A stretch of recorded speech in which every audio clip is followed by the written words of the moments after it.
بسم اللہ الرحمن الرحیم۔ السلام علیکم۔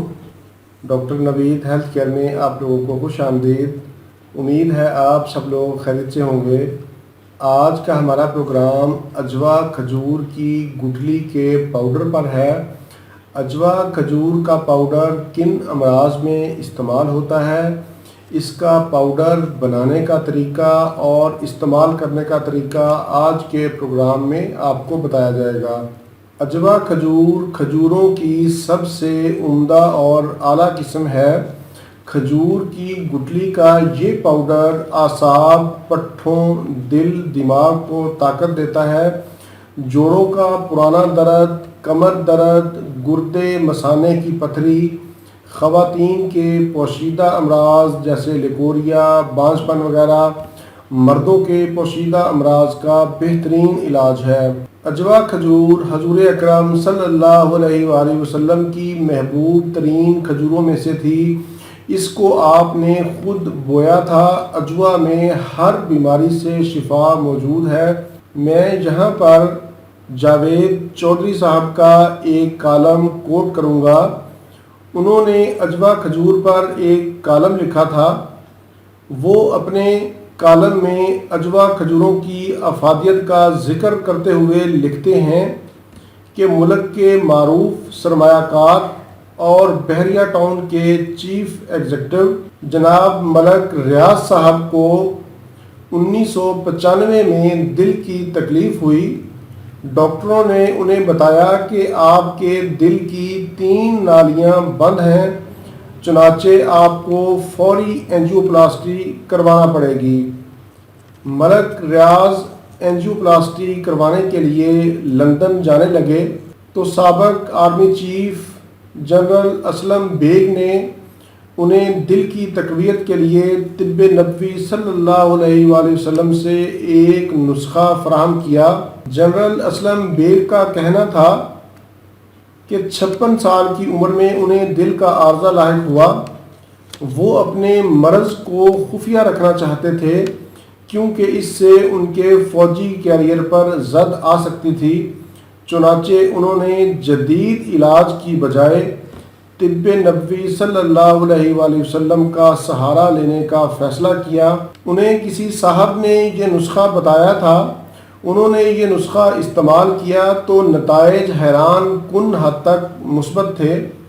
جنرل اسلم بیگ کا کہنا تھا کہ آپ اینجیوپلاسٹی کروانے سے پہلے 1 ماہ یہ نسخہ استعمال کر لیں، اس کے بعد اپنے ٹیسٹ کروائیں۔ اگر شفا ہو جائے تو ٹھیک، اگر نہ ہو تو آپ اینجیوپلاسٹی کروا لیں۔ ملک ریاض نے جنرل اسلم بیگ سے وہ نسخہ لیا اور استعمال کرنا شروع کر دیا۔ 1 مہینہ کے بعد لندن گئے۔ وہاں انہوں نے دنیا کے نامور کارڈیالوجسٹ سے رابطہ کیا۔ اس نے ٹیسٹ کروائے اور رپورٹ دیکھ کر کہنے لگا کہ آپ کا دل مکمل طور پر ٹھیک ہے، آپ کو کسی قسم کے علاج کی ضرورت نہیں ہے۔ پھر ملک ریاض نے اپنے پرانے ٹیسٹ نکال کر سامنے رکھ دیے۔ اس نے دونوں ٹیسٹ دیکھے اور یہ بات ماننے سے انکار کر دیا کہ یہ دونوں ایک ہی شخص کے ٹیسٹ ہیں۔ ملک ریاض واپس آئے اور انہوں نے اس نسخہ کو اپنا معمول بنا لیا۔ 2009 میں ملک ریاض پھر اسی ڈاکٹر کے پاس گئے اور دوبارہ ٹیسٹ کروائے۔ رپورٹ نے حیران کر دیا کہ 1995 سے لے کر 2009 تک ان کے دل میں کسی قسم کا کوئی فرق نہیں آیا۔ ان کا دل مکمل طور پر صحت مند تھا۔ ملک ریاض آج بھی یہ نسخہ استعمال کرتے ہیں اور دوسروں کو بھی استعمال کرواتے ہیں۔ یہ نسخہ بہت ہی سادہ ہے۔ آپ اجوا کھجور کی گٹھلیاں لے کر پیس لیں، اس کا پاؤڈر بنا لیں۔ اس پاؤڈر کا آدھا چمچ روزانہ صبح نہار منہ پانی کے ساتھ کھا لیں۔ انشاءاللہ اس نسخہ کے استعمال سے آپ کے دل کے تمام امراض ٹھیک ہو جائیں گے۔ نہ صرف دل ٹھیک ہوگا بلکہ کولیسٹرول اور یورک ایسڈ کا بھی خاتمہ ہوگا۔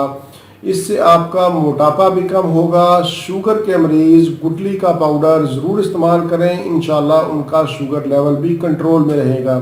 دل کی گھبراہٹ، خوف، اس مرض میں انسان زیادہ رش میں جانے سے گھبراتا ہے، معمولی بات پر دل کا دھڑکنا اور پسینے آنا۔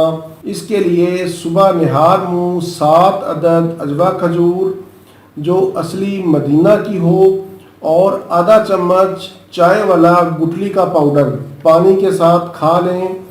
آدھا گھنٹہ کے بعد ناشتہ کریں۔ اس کو کم از کم آپ 3 ماہ ضرور استعمال کریں۔